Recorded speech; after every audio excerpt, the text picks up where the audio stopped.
मेरा रात पढ़ाई करने का मकसद उसे कमज़ोर करना था। कल रात पढ़ाई की वजह से वो बहुत तंग था और कुछ कमज़ोर भी हो चुका था। अब उसकी ताकत का मुकाबला अब हम कर सकते हैं। हाफिज साहब ने कहा। तलहा खामोशी से ड्राइव कर रहा था। मंजिल पर पहुंचकर तलहा ने गाड़ी को ब्रेक लगाया। दोनों गाड़ी से बाहर आ गए। इधर उधर नजर घुमाई तो दूर दूर तक कोई नजर न आया कि अचानक किसी के गुनगुनाने की आवाज़ आई। हाफिज जी घूम कर पेड़ के दूसरी जानब आए। तलहा भी इनके पीछे पीछे आ गया। सामने देखा तो मन्नत पेड़ पर बांधे झूले पर बैठी थी।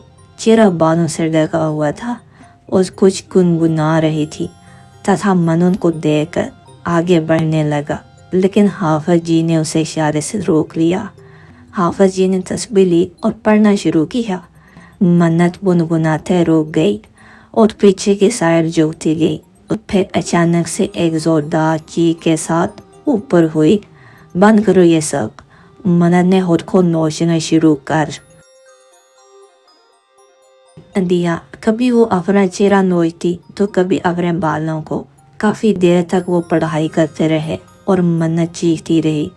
चेहरा नोचने की वजह से मन्नत के चेहरे से जगह जगह से खून बह रहा था।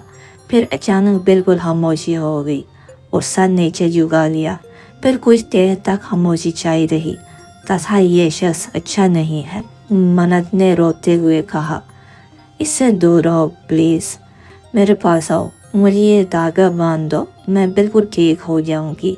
मन्नत की नज़र तलहा के कलाई में बांधे धागे पर थी। तलहा इधर आओ, मैं तुम्हारी मन्नत हूँ। मन्नत झूले से उतरकर खड़ी हो गई और हाथ फैलाकर तलहा को अपने पास बुलाने लगी। तलहा इससे वाकिफ हो चुका था कि वो इसे गुमराह करने के लिए कुछ भी करेगा। तलहा ने एक नज़र हाफिज जी को देखा। हाफिज जी ने इससे इशारा दिया। तलहा ने कलाई से धागा उतारा और आगे बढ़ गया। मन्नत की चेहरे पर मुस्कुराहट ने दर कर लिया। तलहा रुक जाओ, हाफिज जी ने उसे रोका, लेकिन तलहा आगे बढ़ता जा रहा था।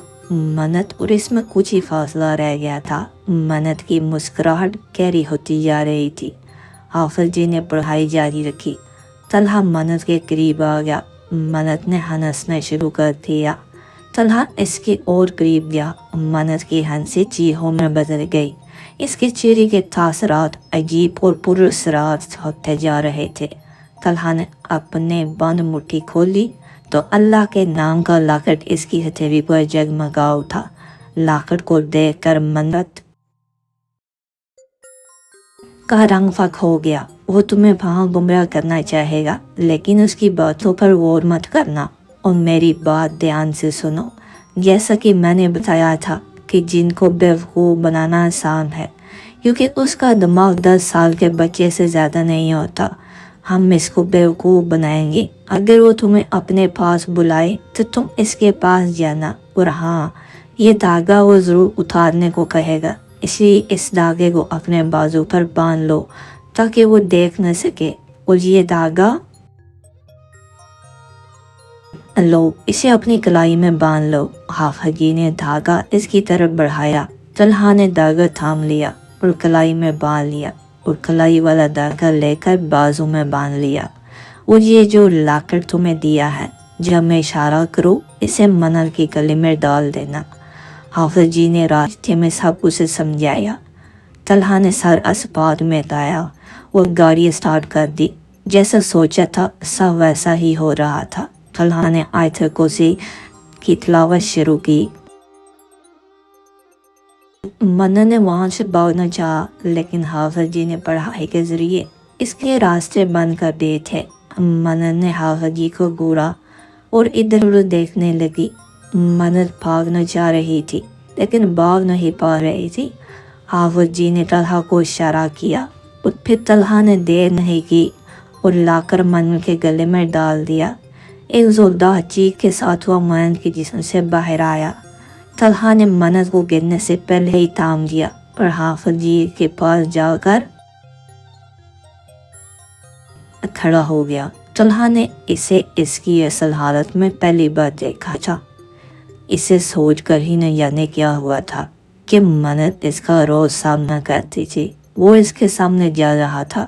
اس کی چیخ اتنی خوفناک تھی کہ اگر کوئی کمزور دل والا سن لے تو خوف سے بے ہوش ہو جائے گا۔ کچھ ہی دیر میں وہ جل کر خاک ہو گیا تھا، اور جب وہ کہتا ہے ہو جا تو وہ ہو جاتا ہے۔ دعاؤں پر کن فرما دیا گیا تھا۔ برا کرنے والوں کا انجام برا ہی ہوتا ہے، پھر چاہے وہ انسان ہو۔ یہاں پہ جن حافظ جی نے پڑھائی ختم کی اور منت کے اوپر دم کیا، اور پھر وہ گھر جانے کے لیے روانہ ہو گئے۔ گھر پر آ کر طلحہ منت کو کمرے میں لے گیا اور بیڈ پر لٹا دیا۔ چہرے سے خون وغیرہ صاف کر کے وہ اس کے ہوش میں آنے کا انتظار کرنے لگا۔ منت کو دیکھ کر ایسا لگا تھا جیسے سے وہ کئی عرصے سے بیمار رہی ہو۔ منت کی پلکوں میں جنبش ہوئی۔ اس نے آہستہ آہستہ آنکھیں کھولیں اور اچانک سے اٹھ کر بیٹھ گئی۔ طلحہ وہ مجھے لے جائے گا پلیز، مجھے بچا لو پلیز۔ منت نے طلحہ کو دیکھا تو اس کے سینے سے جا لگی۔ منت وہ تمہیں نہیں لے جا سکتا، میں نے تم سے کہا تھا نا، تمہیں میں کہیں نہیں جانے دوں گا۔ وہ چلا گیا ہے، اب کبھی واپس نہیں آئے گا، تم پریشان مت ہو۔ طلحہ نے اس کے بالوں میں ہاتھ پھیرتے ہوئے پیار سے سمجھایا۔ مطلب وہ جل کر خاک ہو گیا تھا، اب وہ تمہیں تنگ کرے گا، وہ جا چکا ہے۔ طلحہ نے کہا۔ واقعی منت کو یقین نہیں آیا۔ قسم سے طلحہ نے مسکرا کر جواب دیا۔ شکریہ طلحہ، منت نے اسے دیکھ کر کہا۔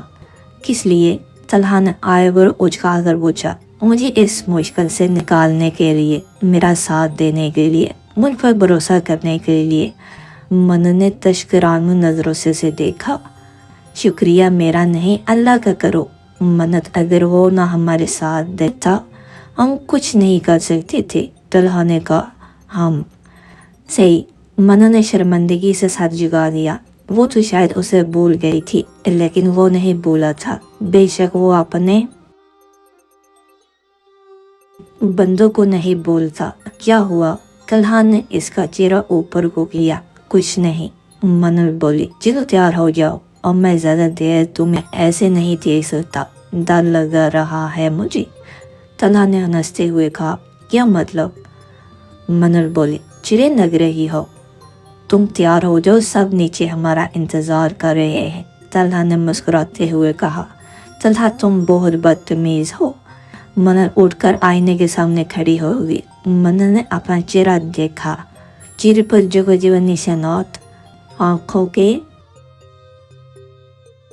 نیچے ہلکے بکھرے ہوئے بال، وہ صدیوں کی بیمار لگ رہی تھی۔ منت نے اپنے چہرے پر ہاتھ پھیرا۔ پریشان مت ہو، یہ سب ٹھیک ہو جائے گا۔ طلحہ نے اسے اداس دیکھ کر کہا۔ منت سر ہلاتی ہوئی تیار ہونے چلی گئی۔ منت نیچے آئی تو سب اس کے ہی منتظر تھے۔ منت سب سے مل کر بہت خوش ہوئی۔ سب سے ملنے کے بعد منت آ کر مہین کے ساتھ بیٹھ گئی۔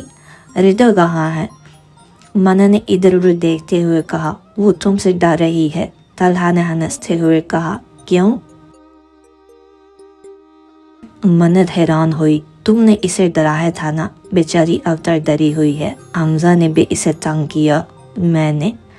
منت بولی۔ جی ہاں، اب مہین بھی شروع ہو چکی تھی۔ اچھا مجھے یاد نہیں۔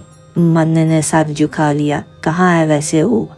منت نے پوچھا۔ میں یہاں ہوں، تمہیں تنگ کر رہے ہیں یہ لوگ۔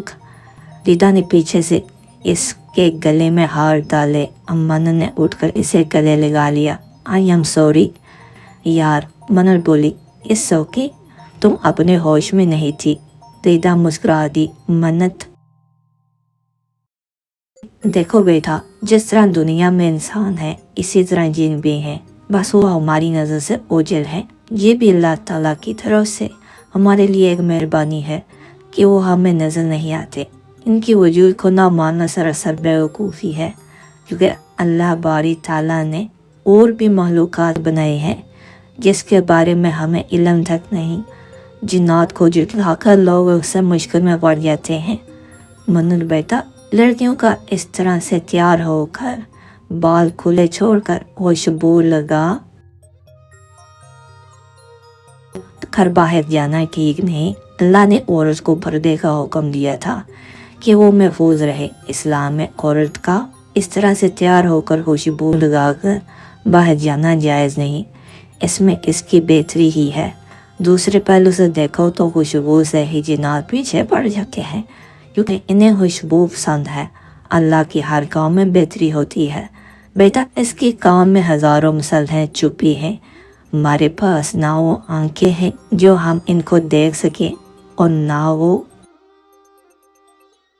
अक्ल जो इसकी मुज़ाहरत को समझ सके।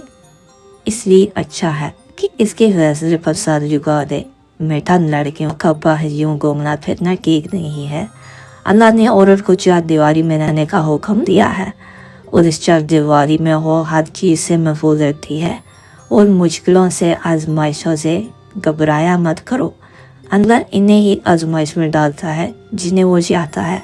हाफिज़ जी तहर इसे समझा रहे थे। मन खामोशी से बैठ के सब सुन रही थी। आप नमाज पढ़ती हो? हाफिज़ जी ने पूछा। मन ने नफी में सर हिलाया। आप नमाज पढ़ना शुरू करो, अल्लाह को याद करो, और आइंदा इन सब बातों का ख्याल रखना। खुश रहो। हाफिज़ जी ने मन्नत के सर पर हाथ रख के दुआ दी। मन्नत मुस्कुरा दी। अल्लाह पाक, मैं तेरी बेहद शुक्रगुजार हूँ कि तूने इस मुश्किल से मुझे निकाल दिया। मैं तो तुझे भूल ही गई थी, शायद मुझे बख्श दी। मैं तेरी दी गई नेमतों में इतना खो गई कि इसका शुक्र अदा करना भी भूल गई। अल्लाह पाक, मुझसे नाराज़ मत होइएगा प्लीज़। मैं तेरी ही मोहब्बत की आदी बंदी हूँ। तेरी नफरत, तेरा गुस्सा मैं बर्दाश्त नहीं कर पाऊंगी। मुझ पर रहम फरमा, मेरी गुनाहों को माफ़ फरमा। मन्नत शुक्राने के नफल अदा करके अपने रब की बारगाह में हाथ फैलाए अपने गुनाहों की माफ़ी मांग रही थी। मन्नत ने आज काफ़ी वक्त बाद खुद को पुरसकून महसूस किया था, मानो सारा बोझ उतर गया हो। बेशक सुकून अल्लाह के जिक्र में है। दुआ मांग कर मन्नत ने जैन नमाज उठा कर रखी और बेड पर आकर बैठ गई। बराबर में बेखबर सोए चूल्हा पर नजर पड़ी तो बेइख्तियार मुस्कुरा उठी। उसने एक बार फिर खुदा का शुक्र अदा किया कि उसने उसे इतना मोहब्बत करने वाला शौहर दिया, जिसने किसी भी मुश्किल में उसे अकेला नहीं छोड़ा। तलहा, तुमने मुझसे पूछा था ना कि मैं तुमसे मोहब्बत करती हूँ। मैं तुम्हें बताना चाहती हूँ, मैं तुमसे मोहब्बत नहीं बल्कि इश्क करती हूँ। मैंने कभी नहीं सोचा था कि तुम मुझे इस तरह से मिल जाओगे। तुम्हें पाकर मैं बहुत खुश हूँ। मन्नत आहिस्ता आहिस्ता बोल रही थी। उसके चेहरे पर एक अजीब सी खुशी थी। तलहा के लबों पर मुस्कुराहट रेंगी। वाकई इसने जड़ से आंखें खोल दी। तुम जाग रहे हो? मन्नत सटपट आ गई। बिल्कुल। अब बताओ क्या कह रही थी? तलहा उठकर बैठ गया। कुछ नहीं, मैंने कुछ नहीं कहा। कुछ भी नहीं। मन्नत हंसने लगी। बताओ। तलहा ने उसे घूरा। तुमने कुछ सुना क्या? मन्नत ने पूछा। हाँ। तलहा बोला। तो फिर क्यों पूछ रहे हो? सो जाओ, नींद आ रही है मुझे। मन्नत मुस्कुराहट दबा कर बोली और लेट गई। मन्नत बताओ ना। तलहा ने इसे हिलाया, लेकिन उल्टा से मस न हुई। हार मानते हुए तलहा भी मुंह बनाता हुआ लेट गया। मुझे तुमसे मोहब्बत नहीं, इश्क है। मन्नत ने इसके कान में सरगोशी की। तलहा का दिल जोम उठा। उसके इस प्यारे से अंदाज पर मन्नत ने आज काफ़ी दिन बाद सुकून महसूस किया। बेशक सुकून अल्लाह के बनाए हुए पाकीज़ा रिश्तों में है। मन्नत ने अब नमाज पढ़ना शुरू कर दी थी। कभी कभी उसे अपना माजी याद आता तो रोंगटे खड़े हो जाते। वो सब बोलने के लिए अभी इससे कुछ और वक्त दरकार था। एक तवील इम्तिहान के बाद आज वो दोनों एक साथ बहुत खुश थे। तन्हा ने साबित कर दिया था कि वो मन्नत से सच्ची मोहब्बत करता है। बेशक मोहब्बत करने वालों के लिए निकाह से बेहतर कोई चीज़ नहीं।